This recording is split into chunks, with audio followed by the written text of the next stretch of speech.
know it's late. Pardon me. But I hope that, as always, this message find you and yours at your best. I want to give an update on my dear friend and Masonic brother, Fahim Knight.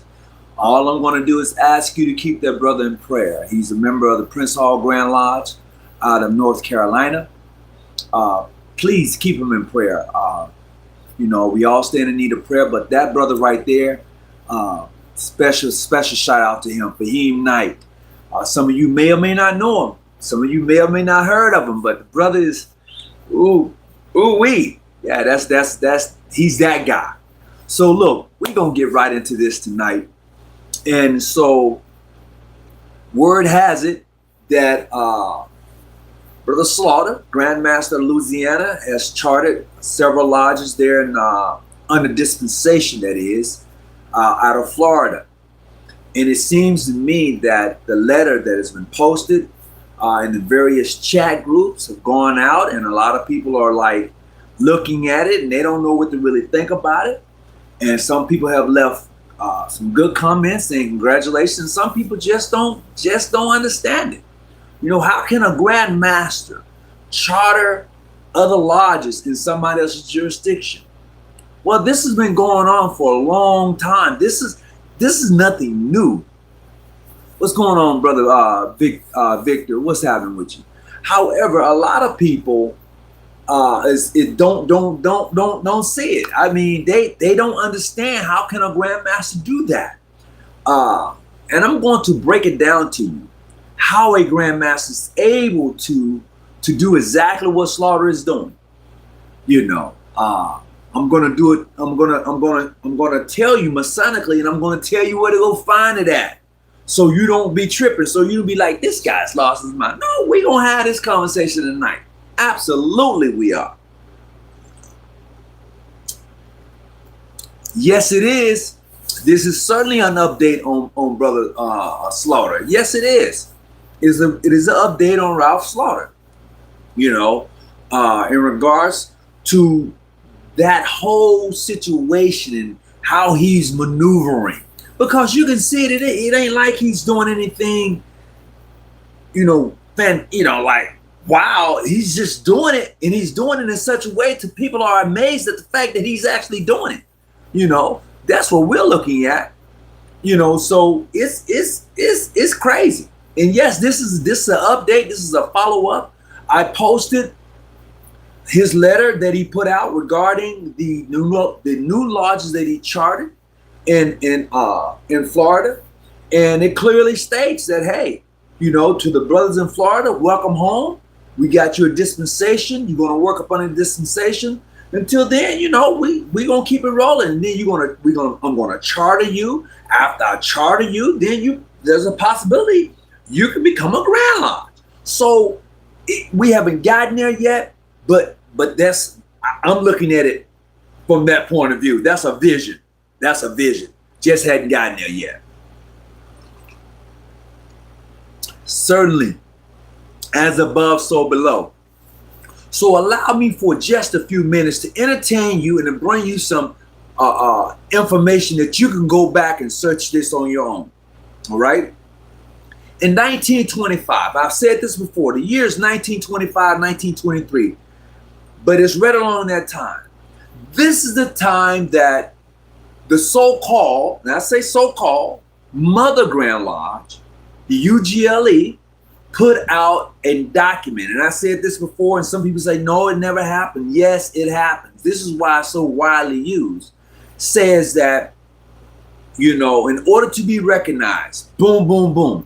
This is the United Grand Lodge of England criteria for being recognized. It is widely used throughout the world for Masonic recognition. Within the framework says that there can only be one Grand Lodge per state. That's a United States thing. There can be only one Grand Lodge per state. Well, with the way the United States Masonic fraternity society is structured in 2 to 3 different ways. First, let's just be honest. You have mainstream Grand Lodges, and you have everybody else. Okay? You have mainstream Grand Lodges, which are state Grand Lodges. They are bigger, more financially stable than any other Masonic order.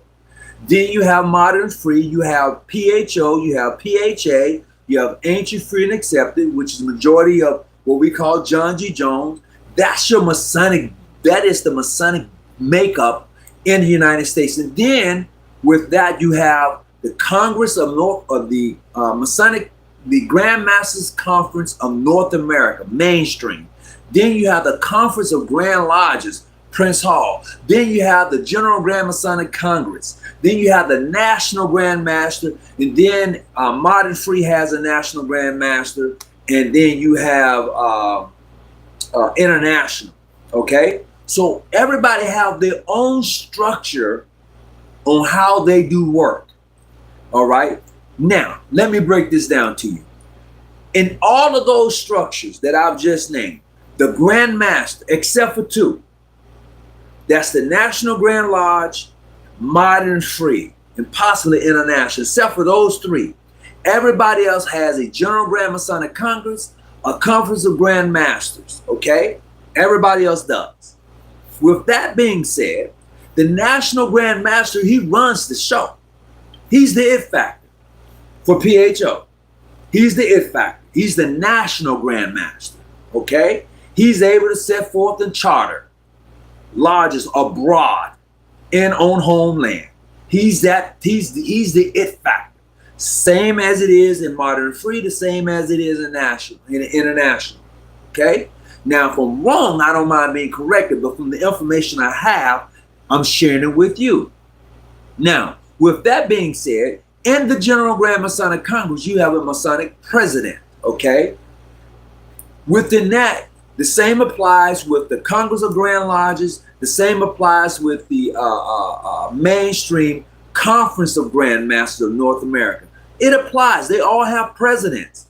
Those presidents and those Grand Lodges that make up that organization, okay, he's not over the president. He's not over them as far as telling them what to do. It is like an overseer saying, okay, we're all on the same page. That's all those congresses do. They make sure that everybody's on the same page. The President General does not run your Grand Lodge.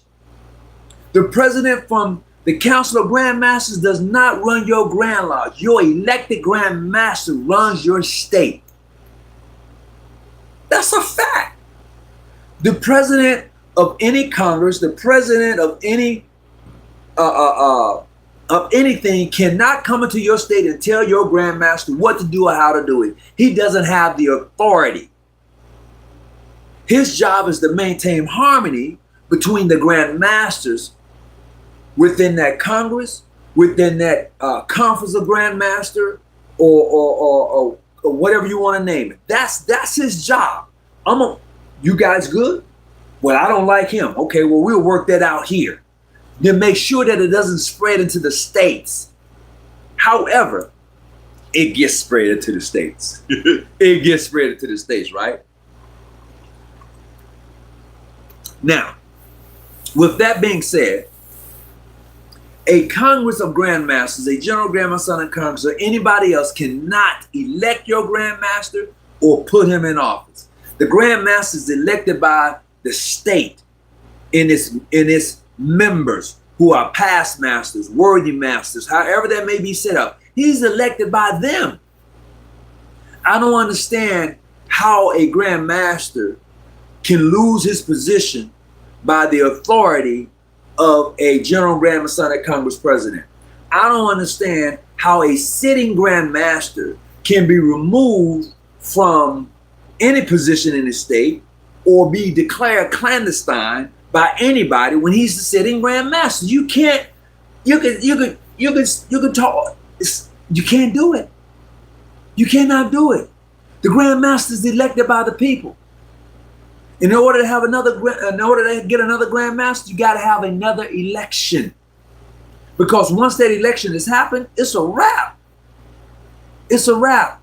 You got to look in your bylaws. How is your Grand Lodge bylaws governs your jurisdiction? And I tell you the truth, a lot of Masonic brothers don't know how their own Masonic jurisdiction is governed because they don't have a set of bylaws. They don't have it. Brothers don't even know how their own Supreme Council is governed because they don't have a set of bylaws. They don't have it. They don't. And so then when things come up, they mad. You mad because of what? You don't know how your own organization is structured and ran? Oh, come on, get out of here with that. If you are an elected position in your state, you should understand the basic fundamentals of how your organization is ran. If you don't understand that, then why were you even elected to be a Grand Lodge officer? Why was you even elected to be in anything if you don't understand the simple structure of your own organization? Every organization is structured a little differently. Depends on what runs for them. The things we do here in my jurisdiction, is beneficiary for us. So we have to make sure that our structure works for us. What works for me may not necessarily work for someone else. So when you look at it from that point of view and you're dealing with that, then you got to be like, okay, so who's over the Grand Master? Nobody is higher than the Grand Master in your state. The Grand Master in your state don't have to have no appending bodies. He said, look, guys, we don't do the Knights Templars. We don't do the Shriners. We don't do none of that. No, I'm the Grand Master. We don't recognize any of those appending houses in my state. We're only going to do the first 3 degrees. He has a right to do it. He's the sitting Grand Master. Now, if you desire to have those appending degrees, you're going to probably have to go somewhere independently and get them. Because your Grand Master says he doesn't want those in his state. I'm an EA. Are there a few bodies you can recommend so that I can get an understanding on Masonic law and structure? Well, yeah, I don't, what Grand Lodge are you in? Your inner apprentice, what Grand Lodge are you in? The only reason I'm asking is because you would need to get a set of your Grand Lodge Constitution and your Grand Lodge bylaws. When you get that set, you're going to better understand how your organization is structured and how it's ran. That's the best thing I can tell you. And yeah, there's a book that is called Masonic Law. That book gives you the breakdown on Masonic structure. Your structure may vary a little bit, just depends. But it's called Masonic Law Book. It's by Lockheed or Lockwood. You can look it up. Why hasn't other Grand Lodges removed recognition from Slaughter Grand Lodge? I can't answer you why they haven't. Because I would say this. Slaughter knows Masonic law.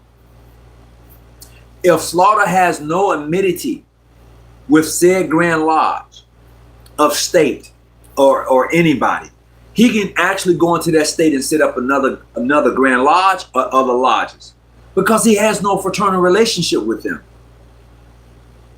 He has none. So if he has no fraternal relationship with you, then what stops him from actually asking and finding individuals who want to have their own lodge or whatever to establish them? He has a right to do it. Because you know why?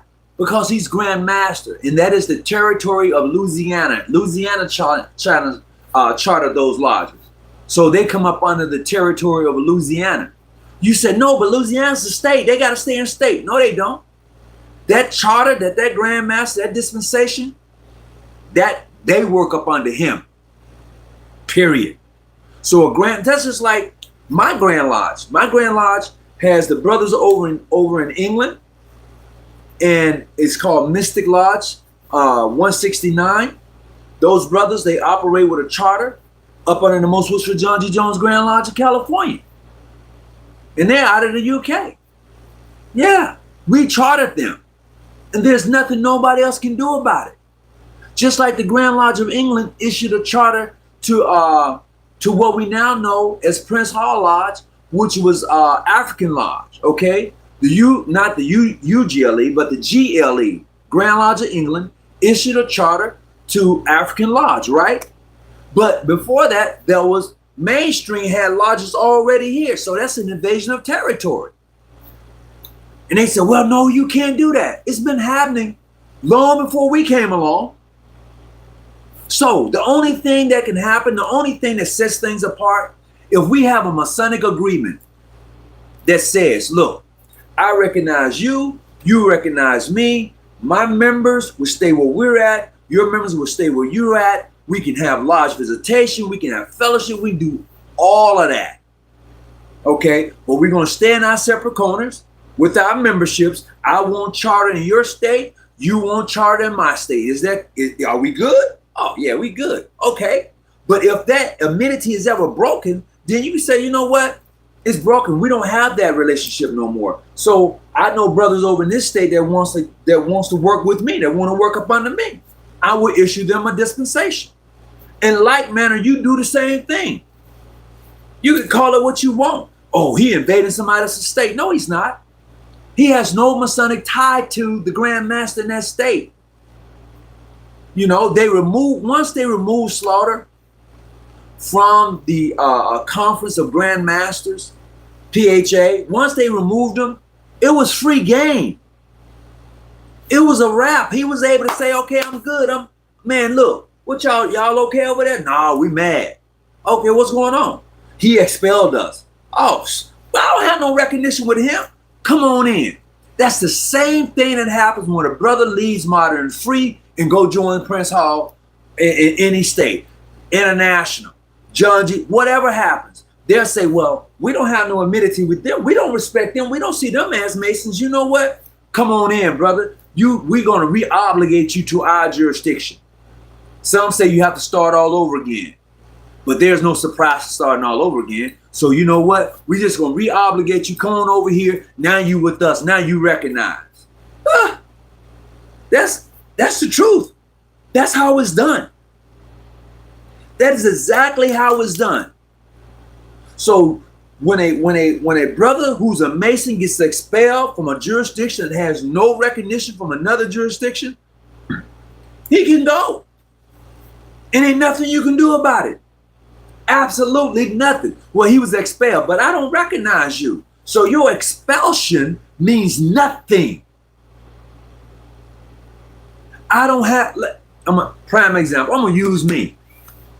If I violated my jurisdiction bylaws, constitution, and it causes me to get expelled from this jurisdiction, if I went and petitioned a mainstream Grand Lodge that does not recognize my Grand Lodge, they'll say, oh, you want, yeah, fill this application out. Well, I was already a Mason.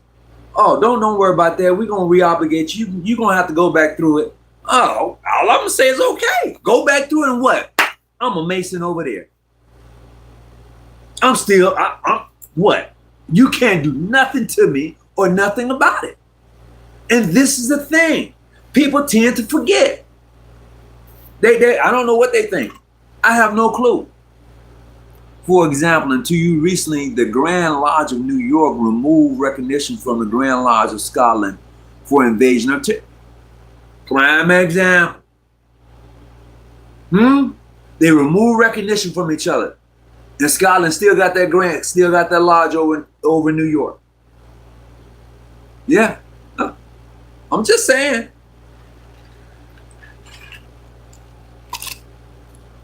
It's what it is. I ain't upset about it. I'm not upset. It doesn't bother me one iota. I thought they kicked him out of the Conference of Grand Master, but remained in amenity with Slaughter Grand Lodge. I figured that they are letting him get away with invasion because he's strong. He is strong. He's strong because he knows that he can do it. And it's the right thing for him in his jurisdiction to do. So you kicked him out. And those who so called to pull recognition from Slaughter, he goes and sets up lodges in their state because brothers in their state said, nah, I ain't with this. And he says, okay, well, if you ain't with it, and you want to still practice masonry, and you still want to be Prince Hall, PHA, I'm here for you, baby. What you got? You got 21 guys? That's 3 lodges. Here's your dispensation. Boom, boom, boom. As a matter of fact, you can keep all of your upper house degrees because I'm the Sovereign Grand Commander. So you good on both ends. And plus, We got the shrine too. So you good. If you're a Shriner, Knights Templars, whatever your degree you may have, those degrees are still good here. They still good. And that's what has kept and continued to move things forward. And I don't think people understand the power of a Grand Master. As long as he's functioning within the body of his own constitutional bylaws, he's good. Now, here's the thing. Here's the kicker to it all. Here's the kicker to it all. Here's the thing that I think that most Black Masons miss. I'm going to say it like that. You don't know how to maintain harmony and peace. And it's not even complicated. See, I can agree to disagree, but understand the big picture. And the picture is bigger than me. So when I see that, I'm able to take a step back and say, I'm cool. I'm still Grandmaster Master. I'm cool. Okay? That's the difference. Because even within the Conference of Grandmasters of North America, look, let's not get it twisted. Those mainstream brothers got their issues. Okay? California Grand Lodge does not recognize the Grand Lodge of Tennessee. If it's Tennessee or Georgia, it's one of them. Pardon me if I'm wrong, but it's Georgia or Tennessee. They have no mutual recognition. But did they kick them out of the Conference of Grandmasters of North America? No. You know why? Got to keep home safe. I can disagree with you, but I got to keep home safe, right? Man, look, I don't like what you're doing. I don't like that. But you know what? We all good. We all. You got to look at the big picture, and a lot of Masonic organizations, General Grand Masonic Congress, and all, you don't see the big picture, so you can't maintain harmony. You can't do it. You can't do it. You're so amped to prove your point until you tear up the organization you're trying to save just to prove a point. Sometimes it's okay to say, you know what? All right, it's for the sake of the whole. It's for the sake of the whole. Let us come together at the table and make some compromising things, okay? You may not like me, but you know what? You add to what we're trying to do. So I'm going to take a step over here to the side, okay? And let you continue on to do your thing for the betterment of the organization. Some of it, we can't do it. We can't do it. You know? Do you have any John G. Jones? Yes, there is. Yes, there is. In Georgia. CJ Breeze. You can reach me at JGJAFAM. You can reach me at JGJAFAM@yahoo.com. Hit me up and I'll get that information over there to you. I'm on my phone, so I can't really put it in. But I tell you what, do me a favor. If you want to call in and you're up and you want to have this conversation, you can call in to 619-286-0642. If you want to call in, 619-286-0642. See, masonry is a beautiful thing. It is. When people say that they don't recognize you, there are other Grand Lodges that do recognize you. When people say that you're bogus, a clan, there's other Grand Lodges that say, no, you're not. You're my guy. That's the thing. I know it sounds confusing. I know it does. And I know it's crazy, but it's what it is. It's what it is. You could say that brother is bogus. He's clandestine. He's all of that. But there's somebody, maybe multiple Grand Lodges that say, nah, that brother right there, he good with me. No, he can come visit. He can sit in my lodge. He can do these things. And there's nothing you can say about it.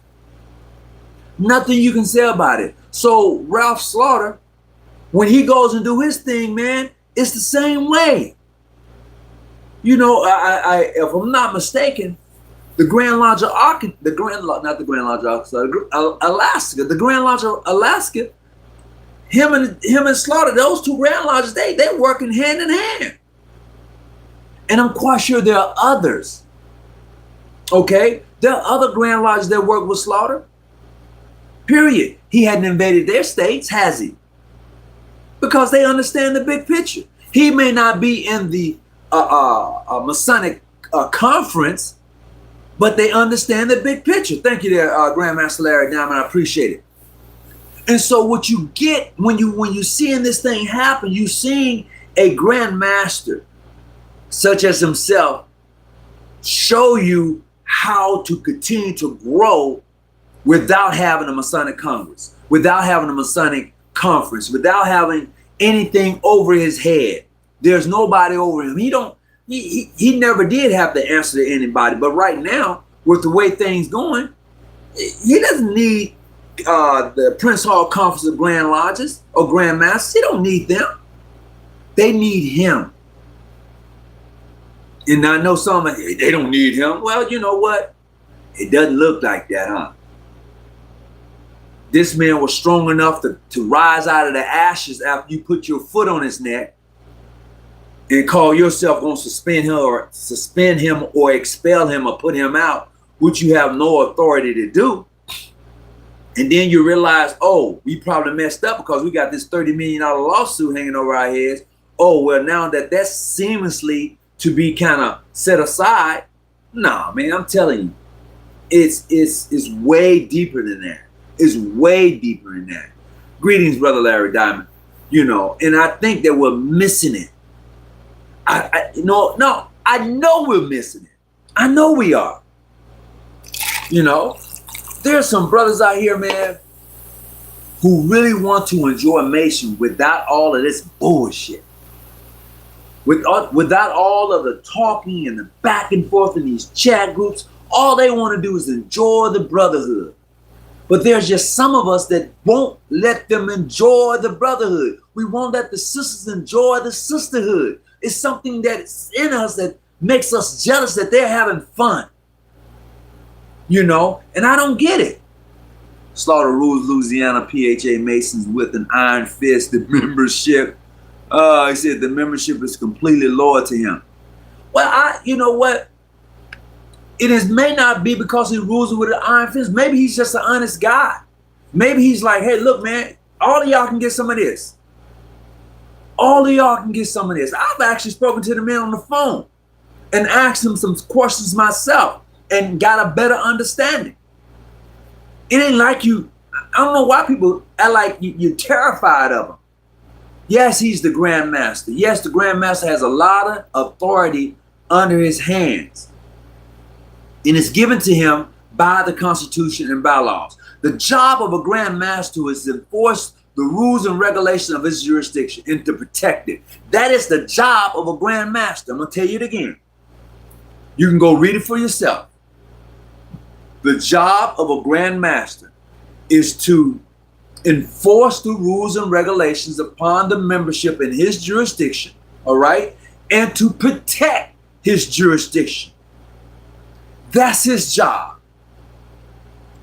His job is inclusive of forging other Masonic relationships with other Masonic Grand Lodges.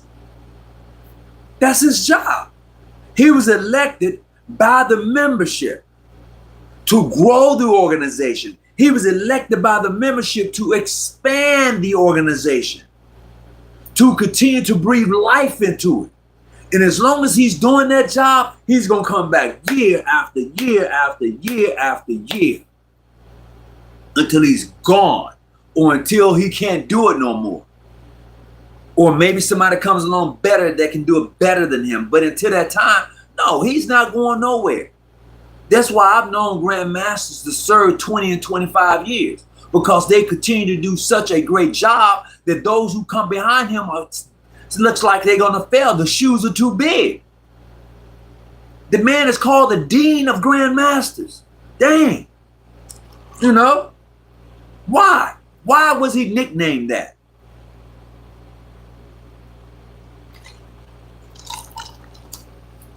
You know? I meant that in a good way. Oh no, it's all good. It's all good, bro. You know.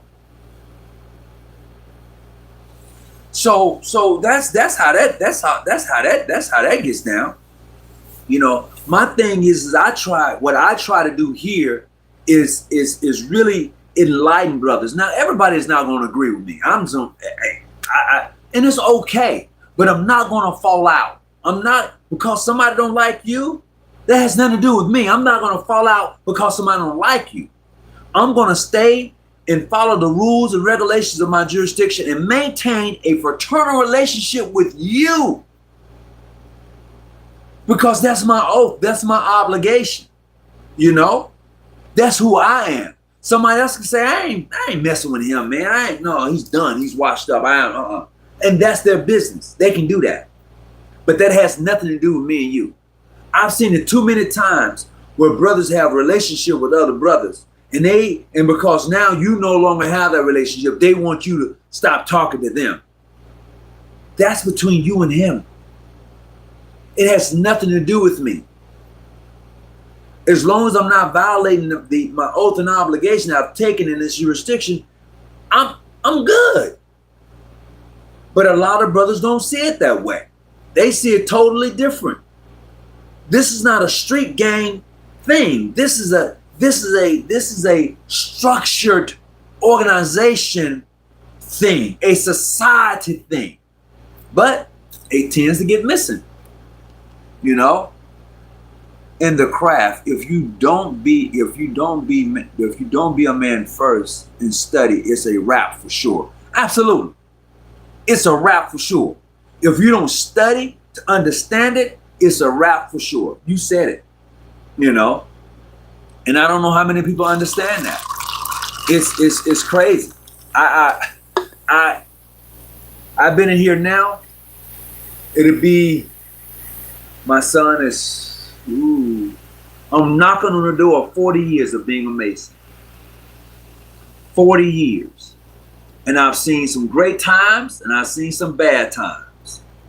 But I've enjoyed the journey and I've learned a lot.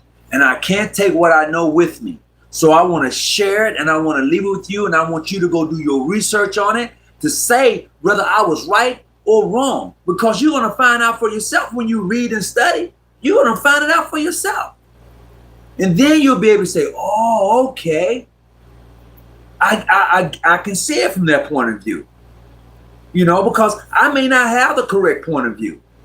Because my information may be limited to what I have right now. And then when I get more information, then it expands to other points of views. And I can add to it.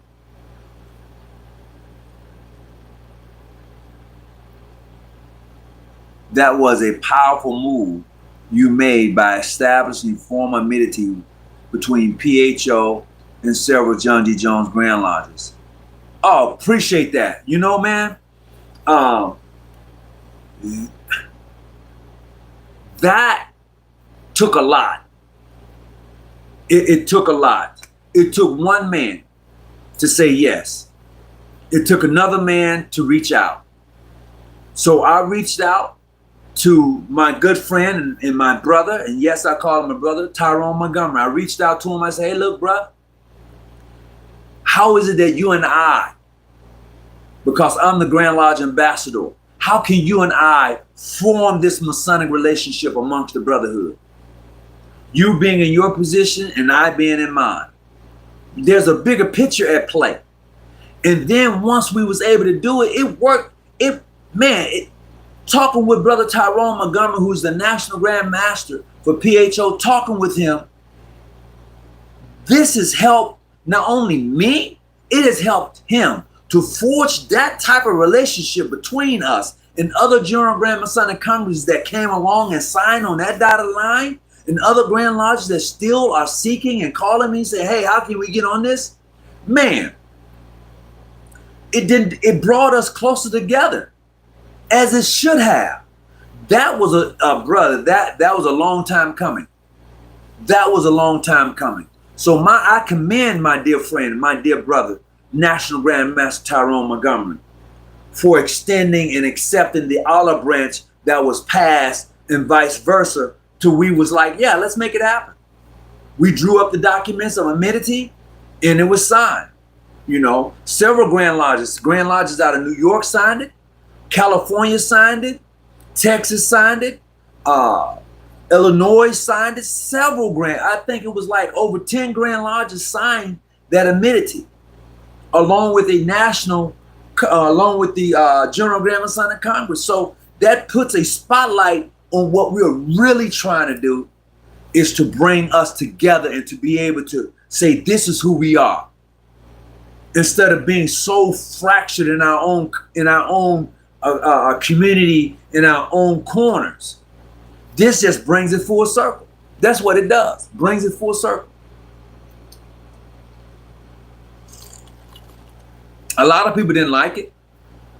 Absolutely. A lot of people did not like the fact that we was able to do that. But this has worked for my Grand Lodge, and it's worked for his. And I can appreciate that. I can really appreciate that. You know? I appreciate that, bro. Thank you for pointing that out. I totally, I don't really speak on it, you know, but yeah, that's a great thing that has occurred. Absolutely. Let's see. What's going on, Joshua? How you doing, man? Josh, how you doing? Hey, I'm finishing up my souvenir journal. I'm gonna get you a copy, brother Josh, and I think when you get it, you're gonna be like, yeah, thank you. I appreciate that. I appreciate that.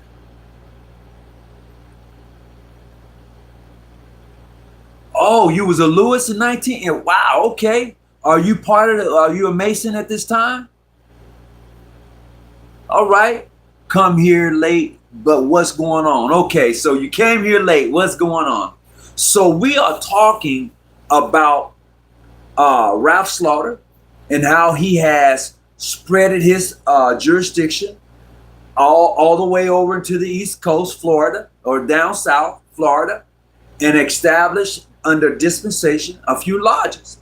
We're talking about the mere fact of the Grand Master, his power and authority. There's nobody in any place higher than the Grand Master.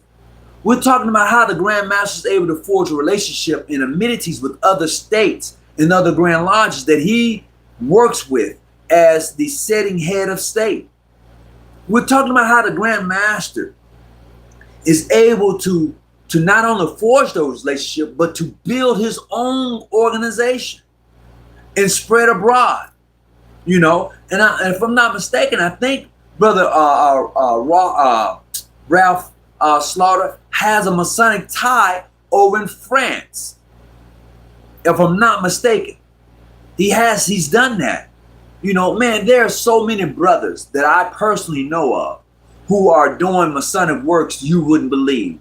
There are brothers such as A.J. Jones and such as Brother Calvin Blumont who are doing excellent Masonic work on the Scottish Rite side. I'm talking about the pure Scottish Rite side, not the Americanized Scottish Rite. There's a lot of things that are taking place within the Masonic realm that is beautiful. And I'm happy just to be a fly on the wall to hear and get a call and somebody's informing me about these things that are taking place. Too many times you hear about all of the BS and brothers who are seeking to become members of the Masons and Eastern Stars. They hear this and they get turned off by it. But I can guarantee you there are some beautiful things that are happening. There are some great things that are happening in a lot of different jurisdictions. And I'm going to say this to you that are on this platform tonight. I'm going to say this to you. If you have something that you want to share, let me know. I'll tell the world about it. I don't care about your jurisdiction. If you remember PHA and your Grand Lodge is doing something awesome, man, I don't mind telling people about it because people need to hear that. The same thing going on right now with Brother Ralph Slaughter and how he's expanding.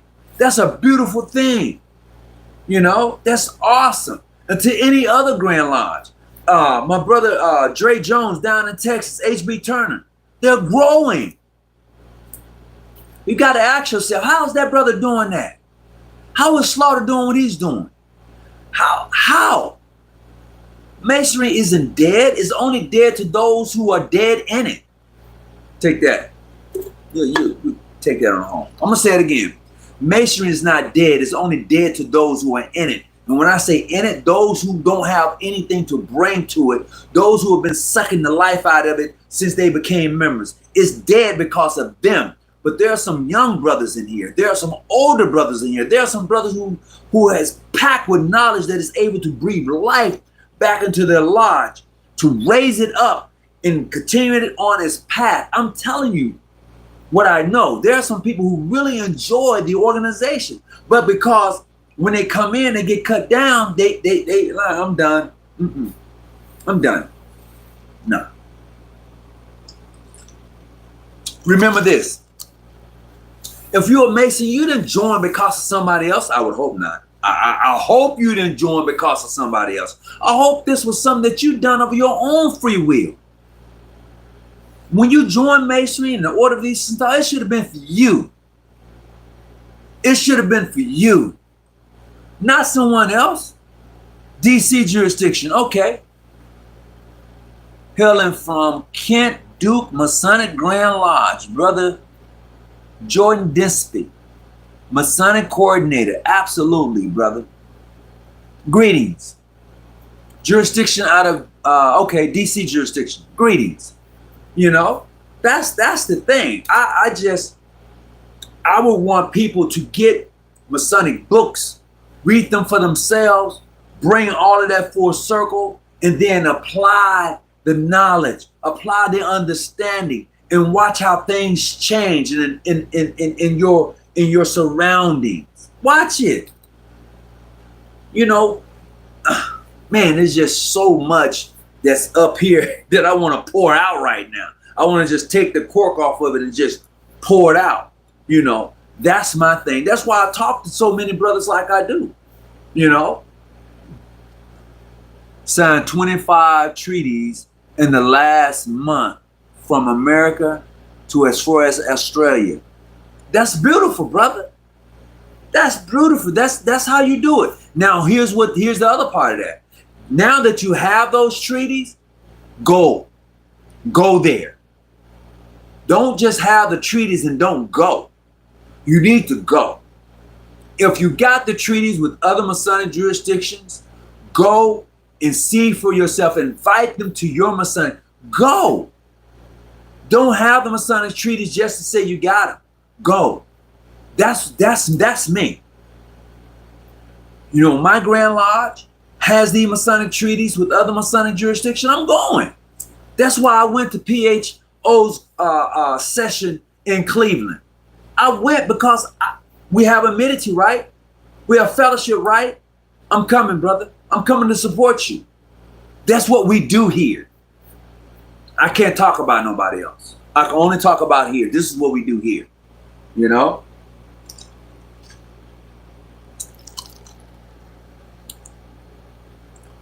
Can you recommend a book for someone considering Freemasonry? I can. I would say Harem's Key is a good book to have. Start with that. Start with Harem's Key. That's a good book to have. It's really a good book to get. If you are new to Masonry and you just want to get kind of the gist of it, get Harem's Key. Get that book, begin to read it. It will definitely enlighten you on quite a bit within the framework of Freemasonry. It would definitely do that. And the thing is that I would say this, a lot of people don't understand the bond that individuals, Masons have.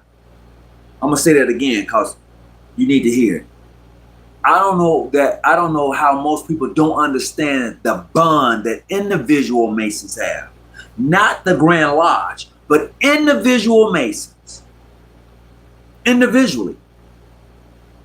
When you have that type of bond, although you can be a member of Cat Blue Grand Lodge, but the bond you and I have as Masonic brothers goes far beyond that. And that is truly the essence of Freemasonry when you look at it in its face. A lot of people look at it from the position of a Grand Lodge. I look at it from the individual point of view. You know, granted, my Grand Lodge may have amenity with you. That's fine. But who's in your jurisdiction that individually we connecting? Individually, we who is it? You know? Dear brother, what is the difference between American Scottish Rite and pure Scottish Rite? Where could I learn more, please? All right. American Scottish Rite, you will find that most of us take it from the Albert Pike doctrine of Scottish Rite, how it's written in practice. That's an American Scottish Rite. A pure Scottish Rite is different. They start from 1 through 33. American Scottish Rite goes from 4 to 33. That is the difference. So a pure Scottish Rite is different. It's a different animal. 1 through 33, period. That is ancient accepted Scottish Rite. American Scottish Rite is ancient accepted Scottish Rite, but it's 4 through 33. That's the difference. And the degrees vary in its language. It varies in how its ritualistic work is done. Because it's an American rite. And that we're talking about is a pure Scottish rite, which is found on the outside, which is found mostly outside of the states. But there are Grand Lodges in the United States that practice Scottish Rite Masonry. They are actually Scottish Rite. They practice that rites of Freemasonry. Some people say, well, they wasn't chartered by the Grand Lodge of Scotland, so how can they be Scottish Rite? Easy. Easy. They don't need to be chartered by them to practice the rites. They need to be chartered by a Supreme Council. A Supreme Council charters the Grand Lodge to practice the Scottish Rite, the pure Scottish Rite. All the jurisdictions fly out of the window, and when you have brothers flying to you to aid in your, absolutely. That's a fact, Joshua. That is 100% correct. All of that Masonic BS that you be hearing and seeing, man, honestly, that goes out the window when you're talking to a real brother who's a real Mason who understands the context of his oath and obligation. All of it. New Orleans practice it. Absolutely. More. Yeah, there you go. Thank you. Absolutely it does. So just to share with you, my jurisdiction for which I am a member of course, these Western Masonic jurisdiction, United Supreme Council for the Western Masonic jurisdictions is getting ready to hold their 102nd Supreme session. It's going to be at the 4 Points, Los Angeles, LAX. Looking forward to next week for the brothers who are coming and joining in the festivities. Brother Larry Diamond, I don't know if you're able to come or not, but certainly you are always welcome to come and fellowship with us. All right. We're going to be at the 4 Points at the Sheraton. Brother Larry Diamond, if you come and let me know, I got your registration taken care of. You just got to let me know you're riding. You just got to let me know. You know, what is happening? After being raised, what organization should I consider joining next? Well, depends on what you're in search of. After you get raised, some brothers go Scottish Rite. Some brothers go York Rite. I would say go York Rite because that is actually the completion of your Master Mason degree work. I'm going to say this again. The Royal Arch Mason, the Royal Arch degree work is the completion of your Master Mason work. Now, there's also a Royal Arch degree on the Scottish Rite side. It is the 13th degree. Okay? It's found on the Scottish Rite side. That is in conclusion to what you're going to learn and see and do. It's some beautiful works. And I'm going to say this. All of this Masonic rites and passages, I'm shaking. All of this Masonic rites and passages that you're going through, it is to enhance your spirituality. It is to enhance that which dwells in you. It is to enhance and to bring out the beauty that resides in you. That's what it does. So you take these oaths when you go through these particular portals and houses. You take these oaths, and you need to listen to what you're saying, because these oaths bind you. Okay, they bind you to another person. But when you don't understand what they're saying, then it doesn't bind you. It's like, oh, okay, all right, whatever. But when you are truly involved, when you know, man, it's that thing. Okay, it's that thing. And a lot of people don't have that thing. They talk about it, but they don't have it. They don't have it. And I found that out the hard way, but it's okay. Yes, greetings to the sisters who are coming in tonight. You know, I just did a video on the sisters, on the second point of the star, Ada. Sisters, go back and watch that video. Brothers, you go back and watch that video. I just did it a few days ago. And let me tell you, man, I'm going to say this now. Every password belonging to the Masons is found in the degree work of the Order of the Eastern Star. I said it because I know where it's hidden at. Every grip, is all there. When the sisters go into their what we call upper houses for them, when they become part of the Herons of Jericho and they do this and they do that, your grips, ooh.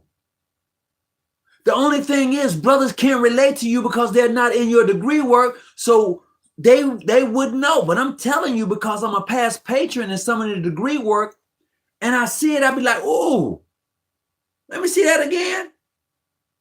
And I'd be like, oh, snaps. So yes, I can identify.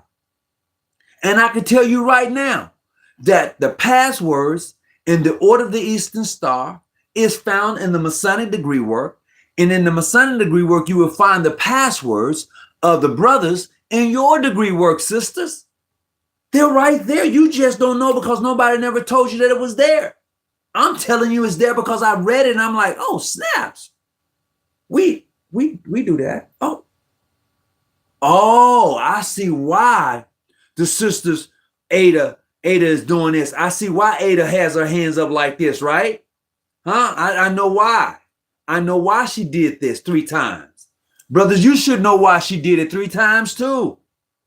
But you don't know why because nobody never told you the coordination between the degree work. Got me on a whole nother subject.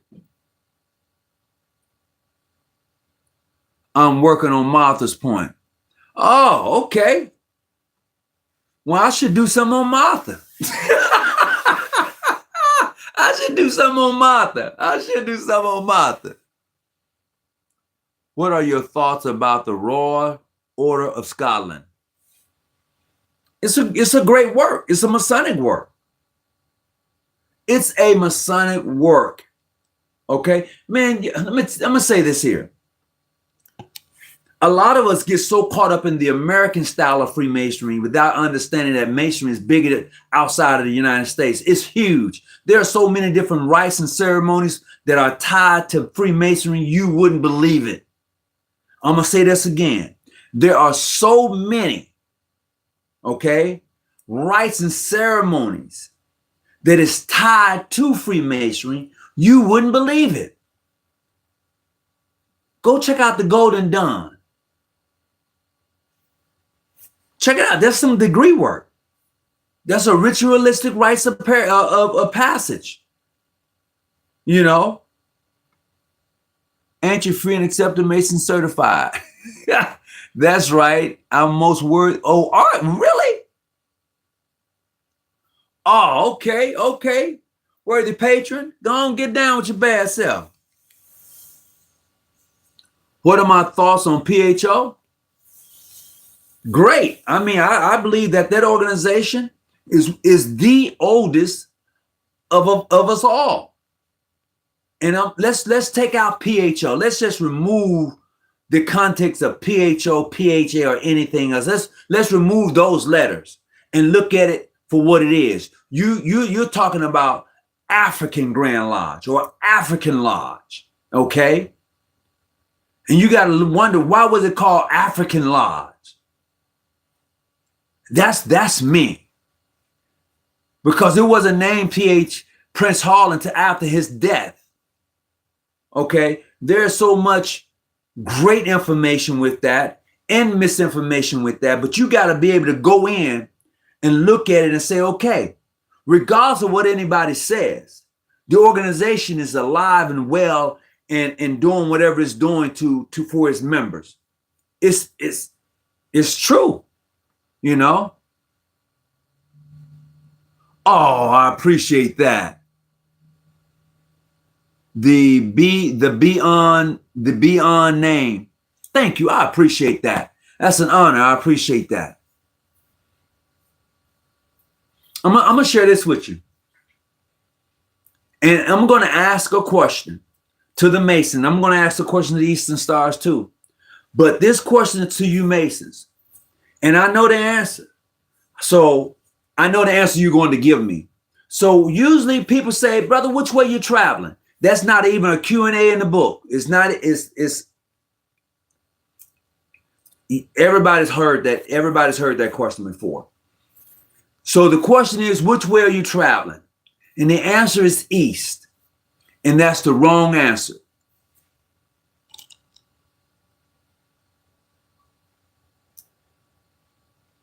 I'm going to say this again. Usually brothers ask another brother, which way you traveling, man? East. You're not traveling east. Not traveling east. You're not. You're not. And I can prove you're not. All you got to do is go back and read your ritual. You're not.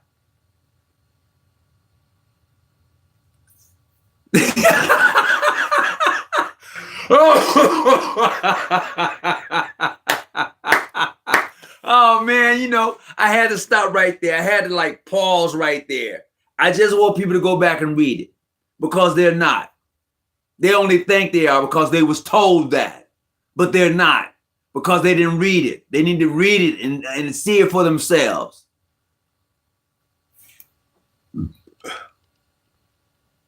Oh, I'm not going to tell you, Jay. No, I'm not going to tell you. I'm not telling you which way you're going. You should know which way you're going. You should know. You should know which way you're going. Somebody already posted it in there. Somebody already put it up in there. I can't. I'm just leaving a meeting now. Fraternal greetings. What's going on with you? Man, let me tell you. I'm gonna break something down to you real simple, right? So you was initiated, passed, and raised. Talking to my Masons now. You initiated, passed, and raised. Each degree that you went through, you was given working tools. When you was an inner apprentice, you was given a plumb, level, the square, and chisel. When you was a fellow craft, you was given the level, the plumb, and the square. When you was a master mason, you was given a trowel. Each one of those tools was given to you for a specific reason in your life. Then you said, well, you know what? I need some more working tools. You decided to go to Royal Arch degree work, right? When you get to the Royal Arch degree, they're going to give you a shovel, a pickaxe, and a crowbar. When you find out how they measure up, when you find out what their true use is for you and your spiritual walk, then you're going to say, okay, good, I'm good. Because after that, you get no more working tools. You get keys. You get no more working tools. You get keys. Then as you begin to travel outside of the Royal Arch, when you get to the next degree, the council, I can't think of the name of it right now. You have the trowel in your hands, right? You have the trowel in your hands in that degree. Then when you leave there, you go into the knighthood. The knighthood is military. Okay? You get a sword. Now you need to ask yourself, now I had all these working tools. Now I get a sword? And then when you cross over and go Scottish Rite, you get no working tools. They teach you battle. They teach you how to strategize. They teach you philosophy over there. And then, not only that, it actually deals in the zodiacs. That's a whole nother thing, man. It's because what happens is, what happens is that within the framework, see, what you're looking at is the exterior. I want to bring you into the interior, because what you're looking at, you're missing that which revolves around you. You're missing that which revolves around you. So when you travel as a Mason and you're going to these different lodges, these different states, these different countries, as one who's able to travel and receive master wages, then you're going to be able to say, have that aha moment. Because a lot of you don't know what your master wages are. You don't know. Have anybody ever told you what was your master's wages? I'm just asking. Have anybody ever told you what the real word, the one they gave you, is a corrupt word? It's a substitute word. Have anybody ever told you what it meant? I'm just saying that because we are in this organization, this society, and nobody's really giving us the information that we so desire. I've said it plenty of times. You go to your meetings and all you're doing is selling chicken dinners and French fries and everything else. Are you being educated? Are you saying next month, brothers, look, next year, brothers, we're going to France and we're going to visit boom, boom, boom. Is that being planned for you in your lodge? Are you saying, hey, brothers, look, I'm going to such and such. Who wants to go with me? Is that being planned? Is that being strategized? Are you learning how this thing is connected? Or are you just good? You just good.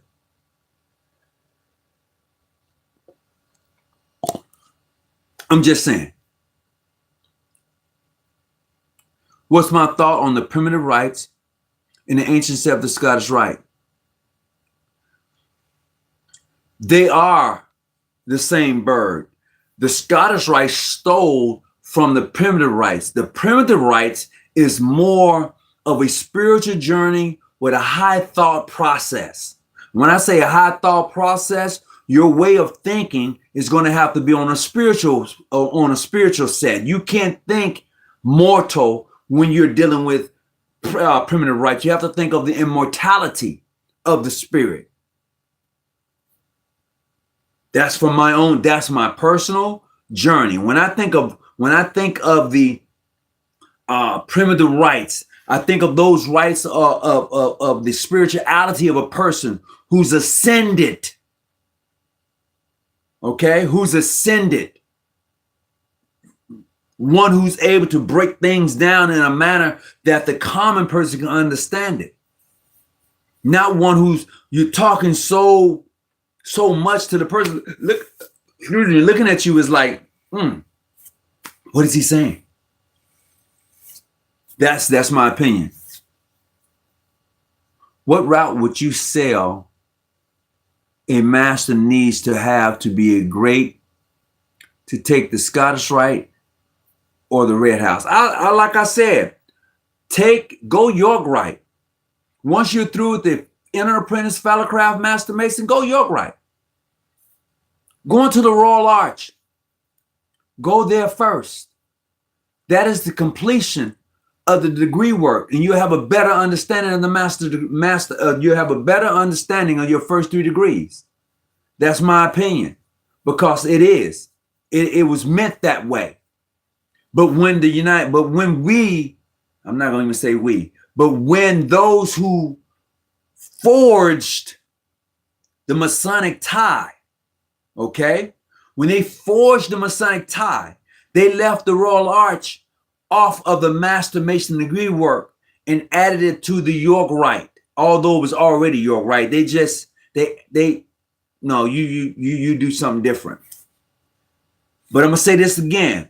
The Royal Arch degree is the completion of the Master Mason degree. Okay? It's only here in America that it is separated from the Master Mason degree. And that is because when they forged the Masonic works as we know it today, when they carved it up, that's the way they carved it. And most of us kept it that way.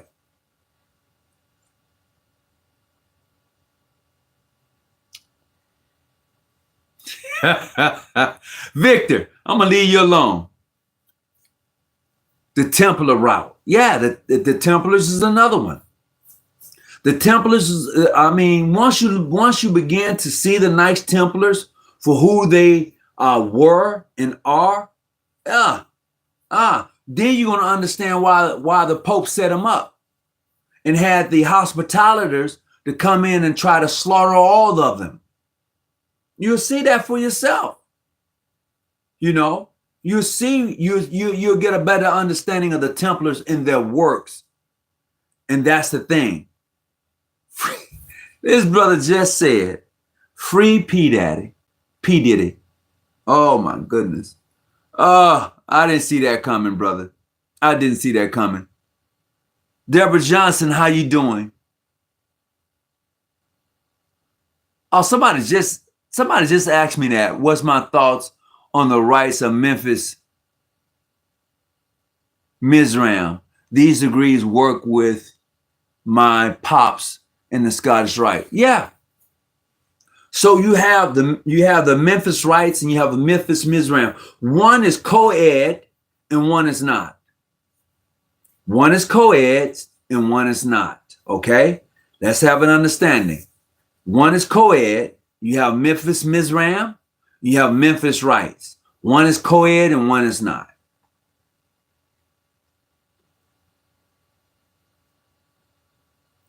I'm learning I'm not a Mason, I'm a banker. That's a good one. That's a good one. Pike and many others didn't like the Egyptian rites, primarily because it's the first 33 degrees, where the degrees of the Scottish Rite and the others were issued in Egypt. Rites and acquaintance. I hope I read that right. Well, I would say this. Pike himself received his degree work from the Grand Lodge of Louisiana. And once he left, then he deemed them to be clandestine. Okay? And then he began to work on what we know today as in the Mother Supreme Council. And there you have it. A short version.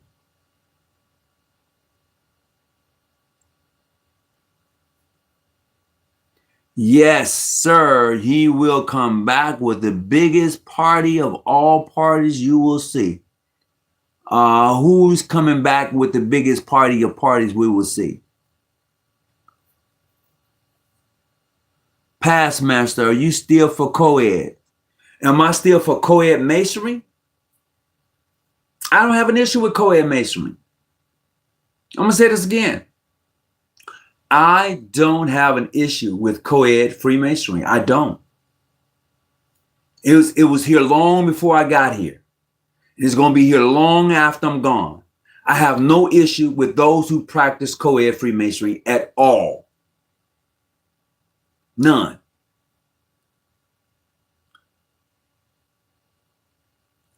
So was Pike wrong about the primitive rites being a scam? No, absolutely, he was wrong. He was wrong because that's where he got his rights from. He took out of the primitive rites and developed what we know as American Scottish Rite with a lot of other different ceremonies that he added. Pike writing is dynamite. I can't take nothing from his writings, but he took from every place else and developed his own rites and ceremonies for America. And now a lot of us, black, white, Filipinos, red, black, round, brown, green, we practice those rites. It's true. You know?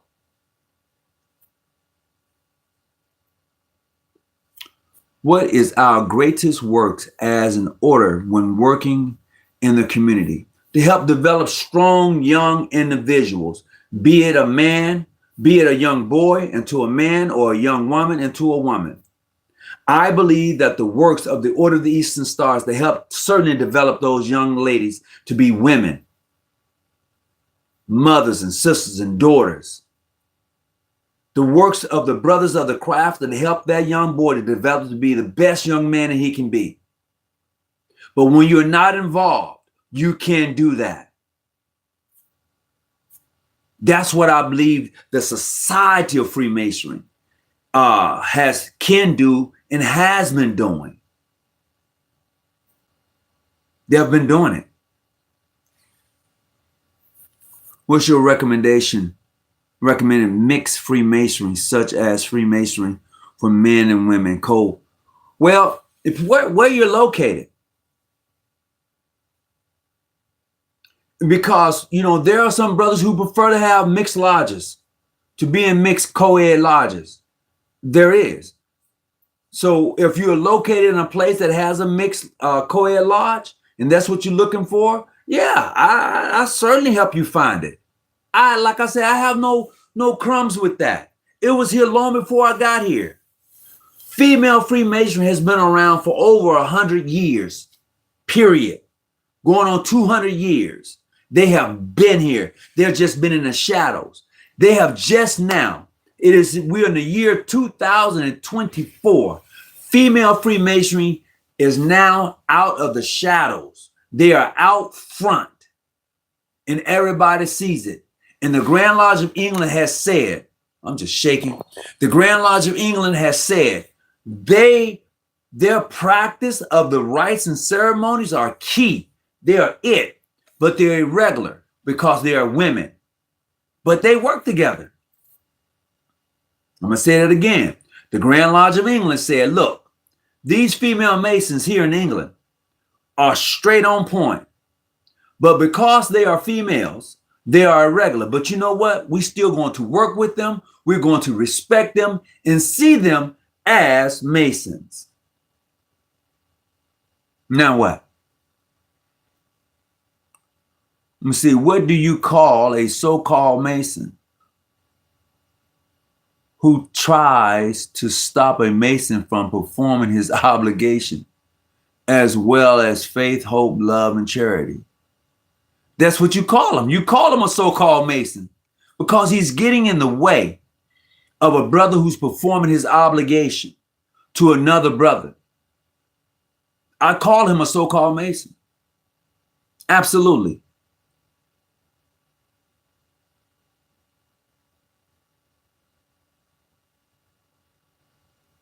And you know who they are, so don't even play. Off-topic question.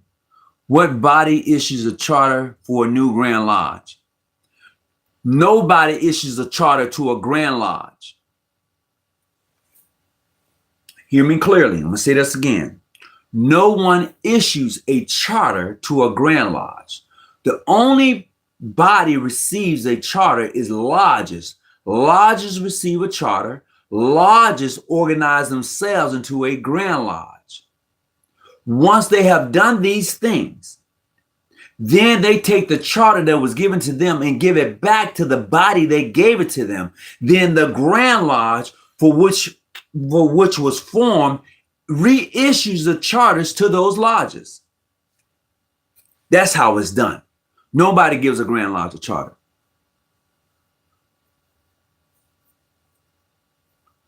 Most co-Mason organizations are purely Scottish Rite.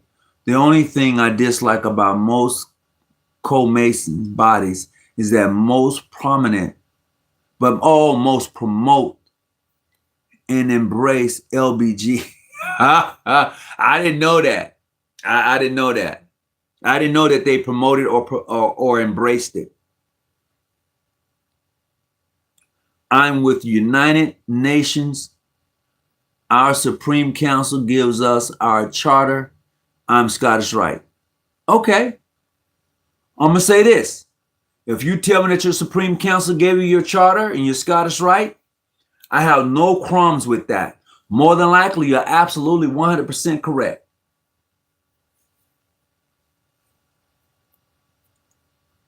No, a Grand Lodge doesn't have a charter to display. They have a declaration to display.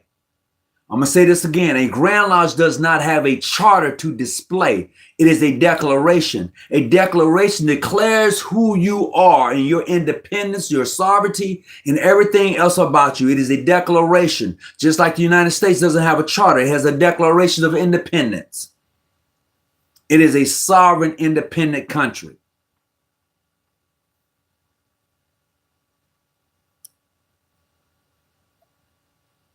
It depends on your typical case.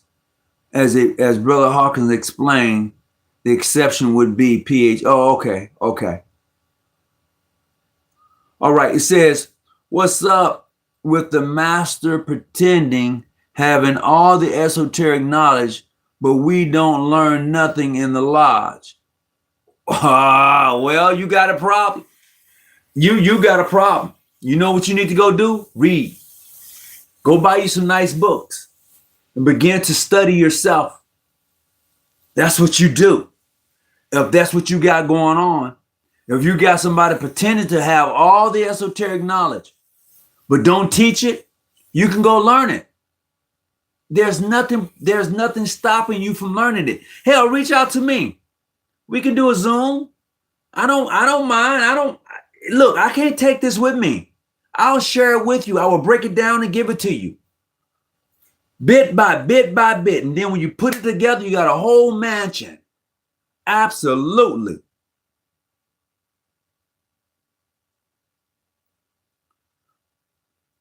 How can a Supreme Council give a charter to a Blue Lodge? Easy.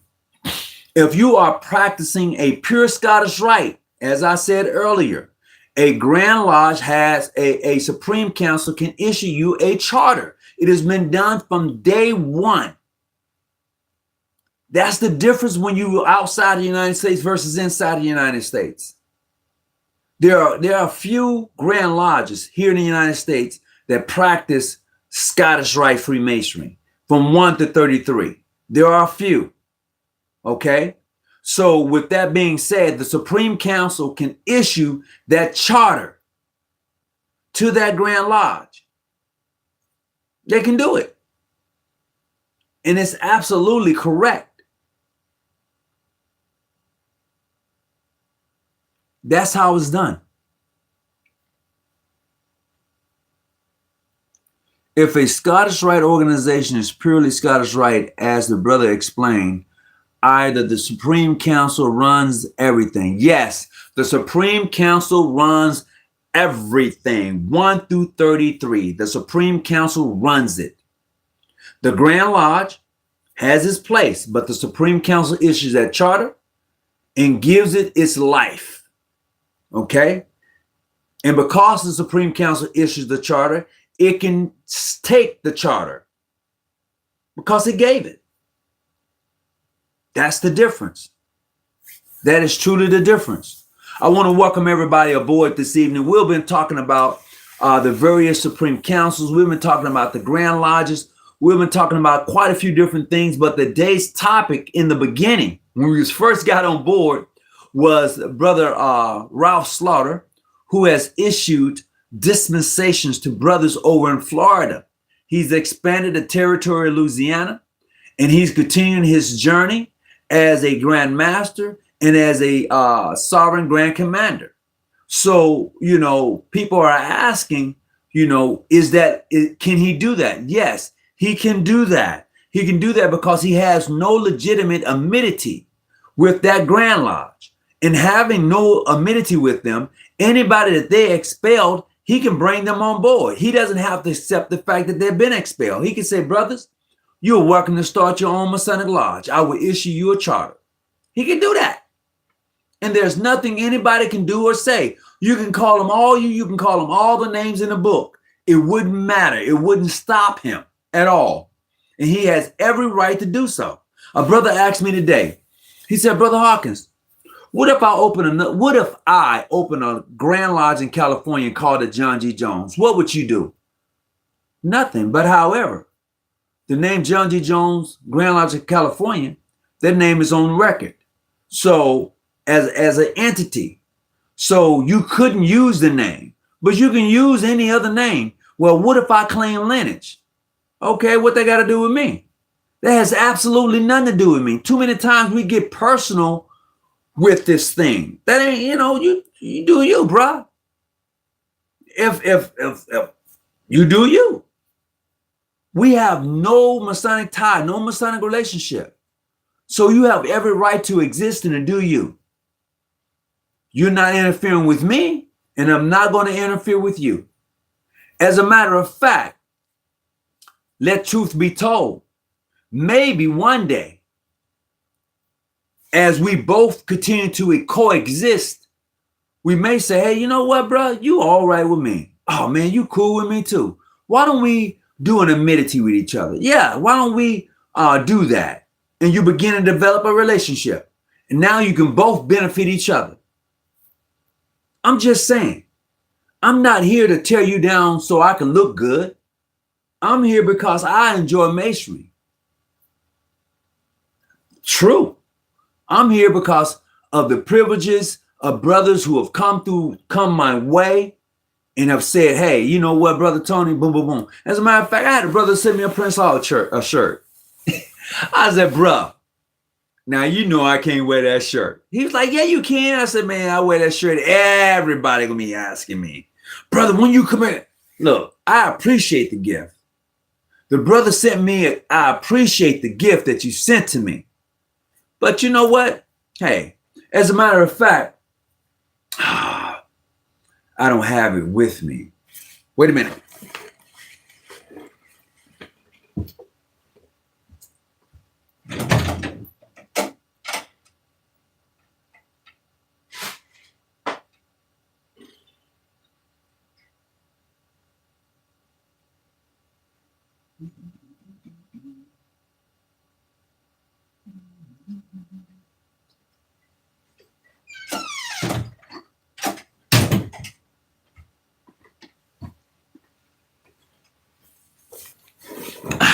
I went looking for something, but I didn't find it. But I'll tell you what, hear me clearly. If you want a Masonic baseball cap, I'm giving away 2 Masonic baseball caps. Tonight I'm giving away 1, but it's going to be 2 in all when I get done, right? If you can email me at 619, no, email jgj@yahoo.com. No, jgjaf and am at yahoo.com. Hey, brother, if you're still in here, could you please put my email in here for me?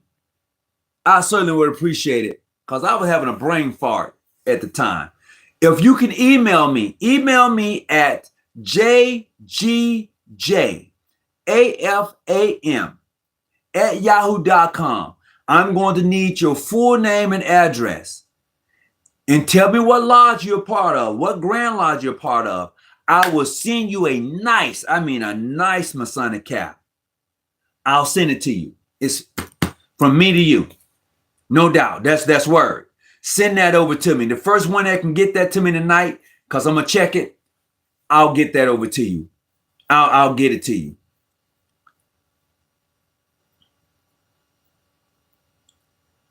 Oh, and if you want the Prince Hall shirt, I'll send it to you.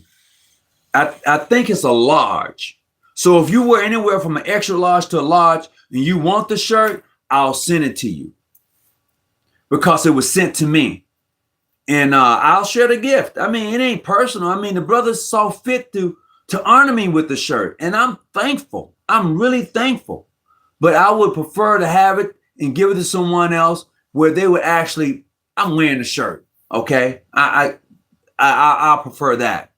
Thank you, Brother Larry Diamond. I appreciate it. Somebody hit me at that email. You see that email right there? Send me the name of your Grand Lodge and your lodge, and I will send you a free Masonic cap. I mean, it's going to be nice. I ain't talking about some crazy. I'm talking about a nice Masonic cap. Okay? A nice one.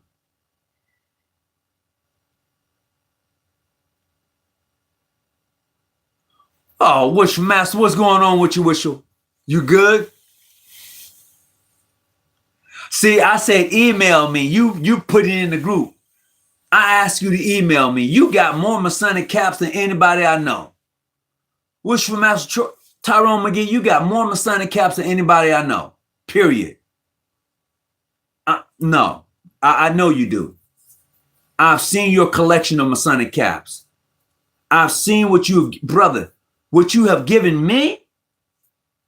So what are you saying, Brother McGee? What are you saying? I'm listening. I see you saying a cap. I see that. But what are you trying to really say? Real talk. And if any brother is interested in the Prince Hall shirt, let me know. I'll send that to you too.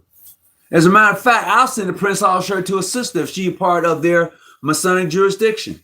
I'll send it to her. It's fine. She can get it. Oh, no, I'm just joking. Oh, hey, do you have any more of those Masonic coins? Brother McGee, do you have any more Masonic coins? If you do, I need a couple. I need at least 2. Please. I appreciate that. While I got Brother McGee on here and I see him posting, I'm going to say something about this brother, and I want him to hear this from me tonight. This brother has taken a project and has expanded this project beyond anything that I ever thought that he was going to do. I'm going to give you your flowers right now, Brother McGee. Who wore the shirt? Who won the shirt? Nobody that I know of. If you want the shirt, I will send you the shirt. Who won the hat? I don't know who won the hat until I go and check my email. I will let you know on tomorrow. No, I will let you know on Thursday. I will let you know on Thursday who won the shirt and who won the hat. If you email me and I check it, I can then tell you who won it. But back to Brother Wishful Master Tyrone McGee. He took a project, a small project. He expanded this project to something that is massive. So on behalf of Hosea Lodge and the brothers of the craft of the Most Wishful John G. Jones Grand Lodge, we want to say thank you, my brother, for that hard work and dedication. You took a small food drive, expanded that food drive until people from all over San Diego is coming to the center looking for you, asking where you at. And now that you have this truck, you took your own money and bought a bulk truck to make sure that this mission that you are on continue to thrive. And I want to say, brother, my hat is off to you. I love you and I thank you for becoming a part of this jurisdiction and your dedication to it. Thank you. What time Tuesday you get on?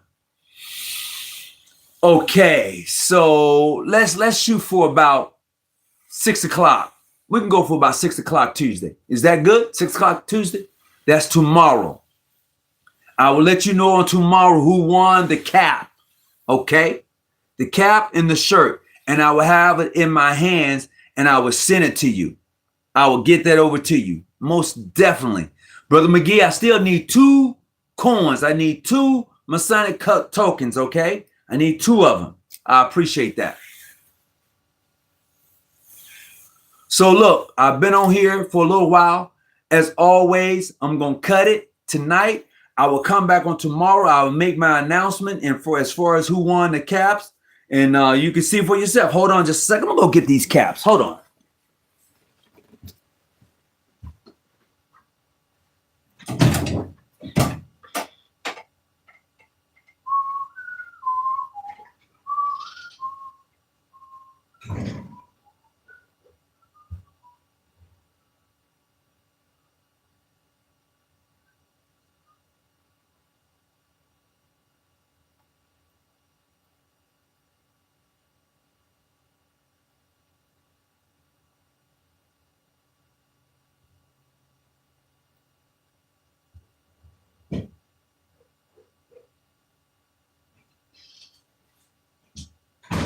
All right. I'm back.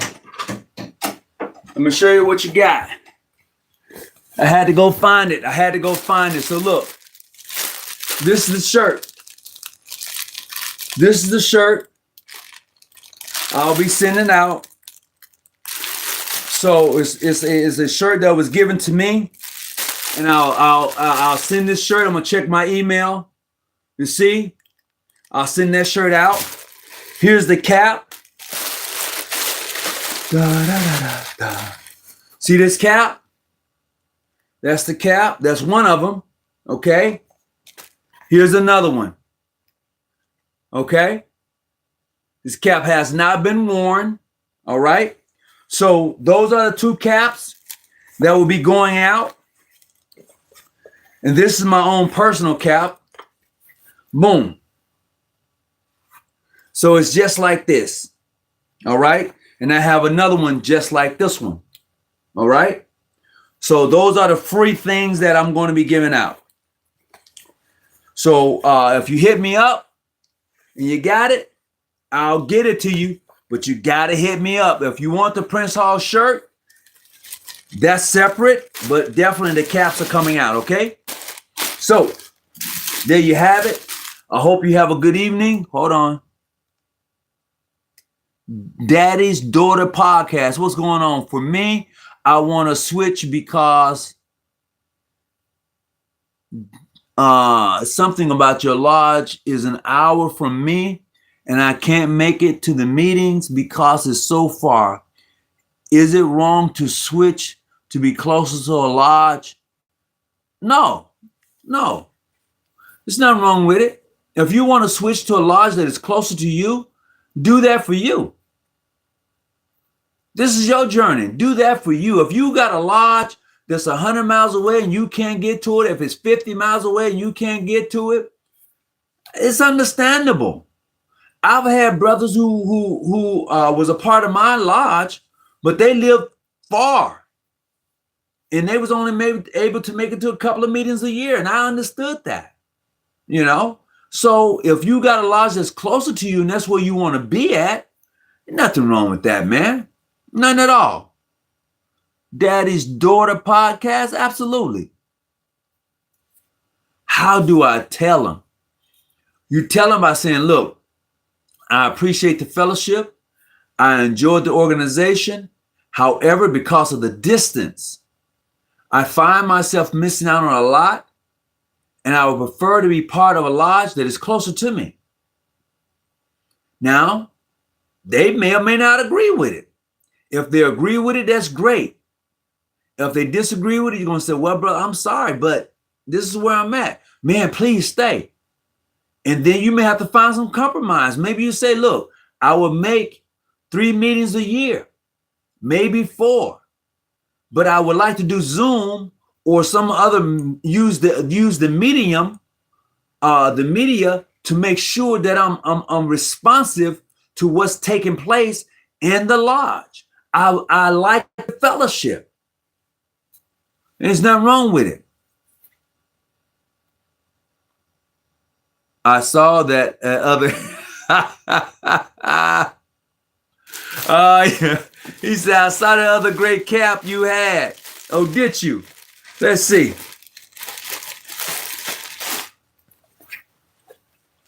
This one or that one? Because this particular great cap belongs to brother Michael White. Okay. He is already, this cap belongs to him. All right. It's a wrap. He's been waiting almost a month to get this cap. Just got it. It's going in the mail to him tomorrow. So, Brother Michael White, your cap is on the way, brother. This cap right here is my cap. However, I have another great cap like this. All right. So I have 2 caps and a shirt. So I'll be giving them away. Plain and simple. It's all right. You know, I'm thankful that you come through here to hang out with me. Absolutely. Give me a call when you get up. I will. I got to give you a call. Got to give you a call, brother. Yeah, certainly. That is part 3 questions. Yeah, appreciate it.